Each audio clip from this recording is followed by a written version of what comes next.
इस क्वेश्चन में कुछ मॉलिक्यूल्स दिए हुए हैं और बोला गया है इनमें से कितने का डायपोल मोमेंट नॉन जीरो होगा। यानी आपको पता करना है कि कितने कंपाउंड्स हैं जिनका डायपोल मोमेंट जीरो नहीं होगा। तो ध्यान देंगे, सबसे पहले हम लोगों को बताते हैं कि डायपोल मोमेंट जीरो कब होता है। तो उसके लिए छोटा सा ट्रिक मैं बता रहा हूँ आपको कि जब भी आपका सराउंडिंग एटम सेम रहेगा और सेंटर एटम पे लोन पेयर अगर जीरो होता है, उस केस में आप बाय डिफॉल्ट बोल सकते हो कि डायपोल मोमेंट जीरो होगा। तो ध्यान देंगे, इस कंडीशन में कौन कौन सा मॉलिक्यूल आपको दिख रहा है। तो BeCl2 देखोगे सराउंडिंग एटम सेम है और बेरिलियम पे लोन पेयर क्या होगा, जीरो है। तो इस केस में इसका डायपोल मोमेंट क्या होगा, जीरो होगा। BCl3, CCl4, CO2 and S2, अब इन सारे का डायपोल मोमेंट क्या होने वाला है, जीरो होने वाला है। ठीक है, तो पहला कंडीशन में क्या बोला कि जब भी सराउंडिंग एटम क्या होगा, सेम होगा और सेंटर एटम पे लोन पेयर जीरो होगा, उस केस में डायपोल मोमेंट कन्फर्म है कि आपका जीरो होने वाला है। ठीक है, उसके अलावा कंडीशन क्या होता है कि अगर फिगर सिमेट्रिकल है और डायपोल कैंसिल कर ले, फॉर एग्जाम्पल HCF4, तो HCF4 में ध्यान देंगे HCF पे 4 बॉन्ड बना हुआ फ्लोरीन के साथ और इसका लोन पेयर जो होगा एक ऊपर और एक नीचे होगा। तो इसमें होता क्या है, ये लोन पेयर का ऊपर और नीचे डायपोल कैंसिल करेगा और जो 4 फ्लोरीन है वो परफेक्ट स्क्वायर प्लेनर शेप को फॉर्म कर रहा है।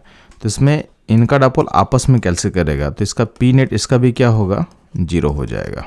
ठीक है, तो आप देखोगे तो इन सारे मॉलिक्यूल को मार्क कर चुके हैं, इनका डायपोल क्या हो रहा है, जीरो हो रहा है। ठीक, अब बचा जो मॉलिक्यूल आपको दिख रहा है, तो बचा मॉलिक्यूल क्या क्या है, NF3, H2O, H2S, HBr, HCl।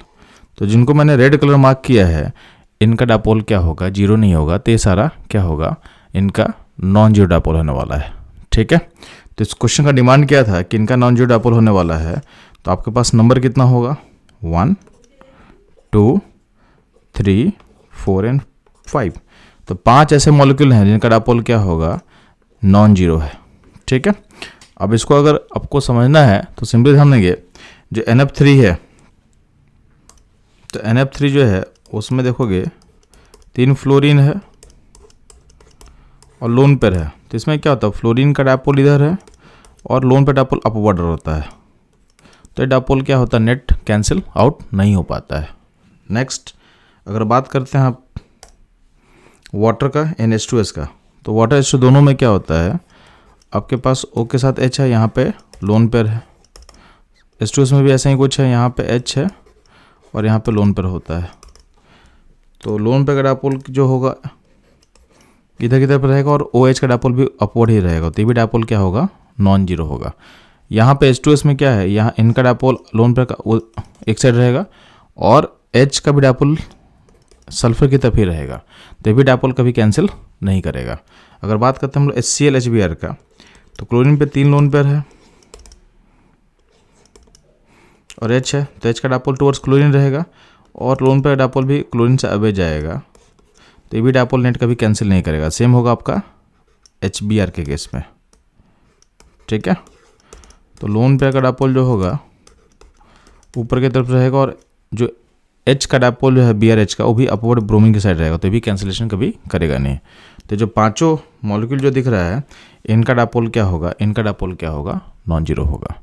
तो ये था इस क्वेश्चन का की कॉन्सेप्ट, उसका एनालिसिस एंड सॉल्यूशन। मूव करते हैं हम लोग नेक्स्ट क्वेश्चन।